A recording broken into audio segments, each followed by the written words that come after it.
નમસ્તે દર્શક મિત્રો. આમ તો આપણે અમને ભાવનગરની લાડલી કહીએ ને તોય હાલે.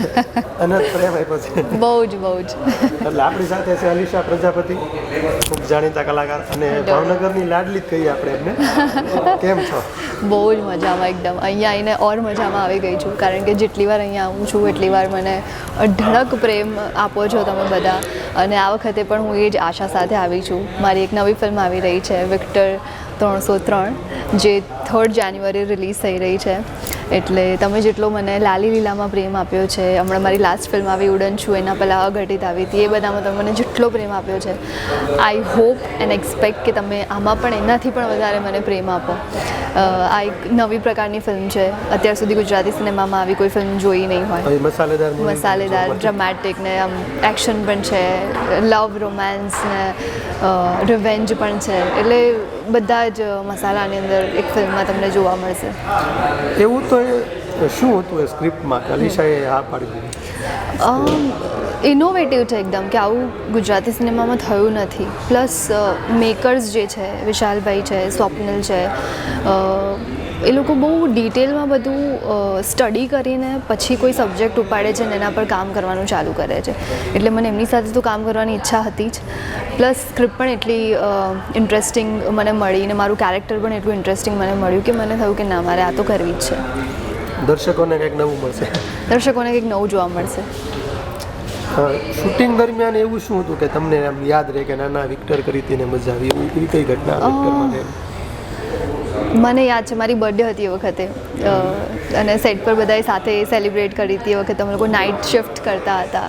તો સેટ પર જેવા આવ્યા સાંજે 7 થી સવાર 7ની શિફ્ટ હોય, તો હું જેવી આવી એવું રેડી થઈને, વખત તમે જેમ ટ્રેલરમાં જોયું હશે, મારા લગ્ન થઈ રહ્યા છે એવી એક સિક્વન્સ છે.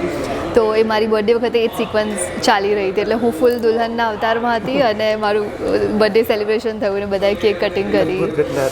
હા, મજા આવી ગઈ બધાની સાથે સેલિબ્રેટ કરીને. જગજીત સાથે કામ કરવાનો અનુભવ કેવો રહ્યો? એમ તો જો કે જગજીત છે, અભિનયભાઈ છે, ચેતનભાઈ છે, આવા ધરખમ કલાકારો છે. અમેઝિંગ. એટલે મારા બધાની સાથે સીન્સ નથી. મારા મેજર જગજીત સાથે છે, અને અંજલિ સાથે છે, અને મયુર સોનેજી સર જે છે એમની સાથે અમુક મોન્ટાજીસ ને એવું છે.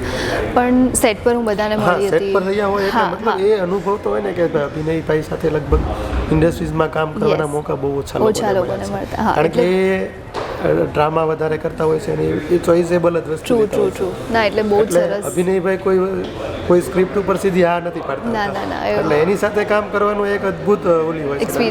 એક્સપિરિયન્સ તમારા માટે કેવો રહ્યો? બહુ જ સરસ એક્સપિરિયન્સ રહ્યો છે બધાની સાથે. ઓફ કેમેરા અમે એટલી મસ્તી પણ કરી છે, અને એટલા બધા ઇન્સિડન્ટ્સ પહેલાંના એમના જે એક્સપિરિયન્સીસ હોય એ બધા શેર થતા હોય, એટલે દર વખતે એક નવું જાણવા મળે. બહુ જ સરસ એક્સપિરિયન્સ રહ્યો છે. મને બહુ મજા આવી બધાની સાથે કામ કરીને. અભિનયભાઈ કંઈ શીખવાડતા, કંઈ કહેતા, કંઈ ફોલ્ટ આઉટ, કંઈ માનો કે એવું કંઈ એમ સ્પેસિફિક નહીં, પણ એમની વાતો કંઈક આમ અલગ જ હોય એમ. આપણને ઇન્સ્પાયર કરી દે ડેફિનેટલી. શું કહેશો દર્શકોને? દર્શકોને બસ એ જ રિક્વેસ્ટ કરીશ કે અમે લોકો અમદાવાદથી સ્પેશિયલી તમને મળવા માટે અહીંયા સુધી લાંબા થઈએ છીએ, તો તમે લોકો એટલીસ્ટ થિયેટર સુધી લાંબા થઈ જજો અમારી ફિલ્મ જોવા માટે. અને બસ એ જ એક્સપેક્ટ કરું છું તમારાથી. પ્રેમ આપતા રહેજો. ભાવનગરમાં ફરીથી આવવાનું છે કે? આવવાનું થશે જ ને. તમે અમારી ફિલ્મ્સ જોશો, અમે એટલી બીજી નવી ફિલ્મ્સ બનાવીશું અને તમને પાછા મળતા રહીશું.